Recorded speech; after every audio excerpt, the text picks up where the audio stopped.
In this tutorial, I will show you a quick and easy way how you can change the color of game paintings and wall decorations. This is my Jay's Loft residential build, and I have this set of free abstract paintings on the wall that I changed the color of. They originally come in magenta color, but I didn't want a set of free identical paintings here, as well as not really liking the magenta for this interior, and that is why I changed them to this kind of red, blue and orange. Once again, this is Simona Random Lot, and this time I'm in Bridgeport, unlike Sunset Valley like in my other tutorials. And for this tutorial you don't actually have to have a Simona Lot because you won't need live mode, but I'm using it anyway. This is my room, and I've already placed 5 of the base game paintings here on this wall. And I'm going to change the color using the invisible lights, which can be found in the By Debug menu, which you can access by using the Test and Cheats enabled on cheat and then the By Debug cheat.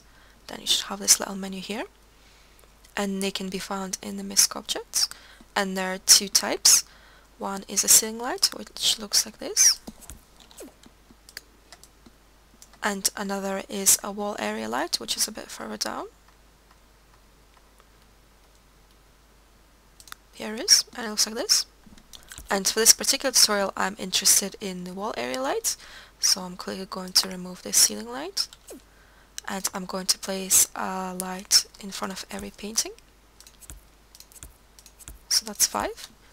And I also need to make sure that they actually face in the painting itself, and the light isn't directed outwardly from the painting. Now I'm going to start changing the color of the paintings, and you can do so by clicking Ctrl Shift and then your light, and this will open the little menu with various options that you can use to tweak the invisible lights. And firstly I'm going to give them a different color for each painting. So my first one's going to be red, my second one's going to be green, then blue, then I'm going to make it yellow, and lastly I'm going to make it purple. So there I go. And as you can see, the red one, for instance, it changed the color quite a bit and it looks nice, but in the case of the green one, the blue one, especially the yellow one, the color sort of changed but not really. This can be amended by the placement of the invisible light as well as the intensity. So firstly I'm going to place the invisible lights very flushly to the painting, and you might need to use the Move Objects On cheat for this, as well as Alt Placement, where you hold Alt and then you grab your object and then you move it flushly. So that's about as flush as it will go. So I'm just going to do that with all of my paintings and lights.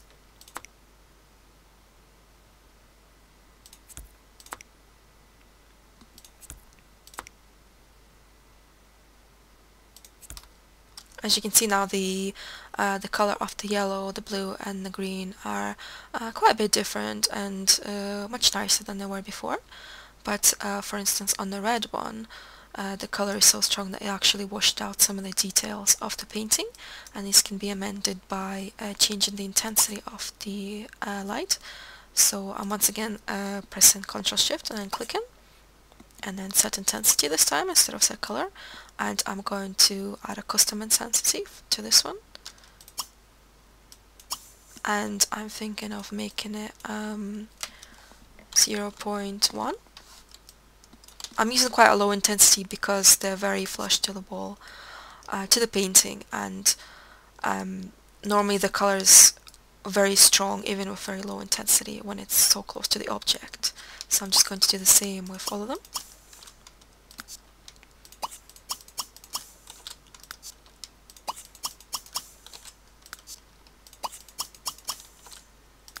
And the reason I did that with all of them instead of just the red one is because I actually, as you can see, got rid of this sort of excess colourful light from the light on the wall.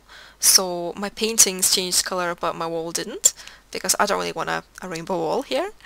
And this red one's still quite, well, pretty much the red one didn't change I just got rid of the excess light on it really. So I'm going to change the intensity on this one, and I'm going to use 0.05,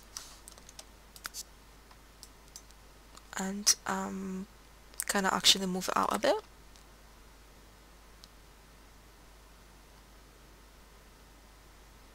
There, so it's still quite red, but I can see the details a bit better now. And those look fine to me, so I'm not going to move it out. You can if you want. For example, if the blue one's a bit too strong for you, you can move it out a bit to make a bit less blue. Maybe like that. And you can see that my frames actually interact with the light just like the paintings, and I kind of want them to be the same color, so the best way to do this is to make the frame black. That is because black doesn't really interact with the light of the invisible light like the lighter colors do. So I'm just going to make them black on all the paintings.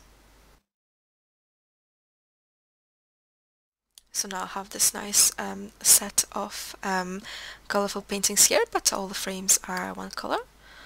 And I'm just going to quickly place the original painting just so you can compare.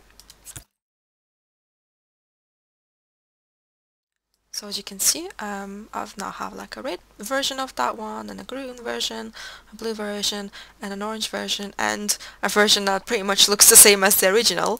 The reason for that is because the color of the original painting plays quite an important role, because it's kind of like when you paint in real life. If you mix pink and purple with yellow, like this light, you actually end up with orange as opposed to yellow.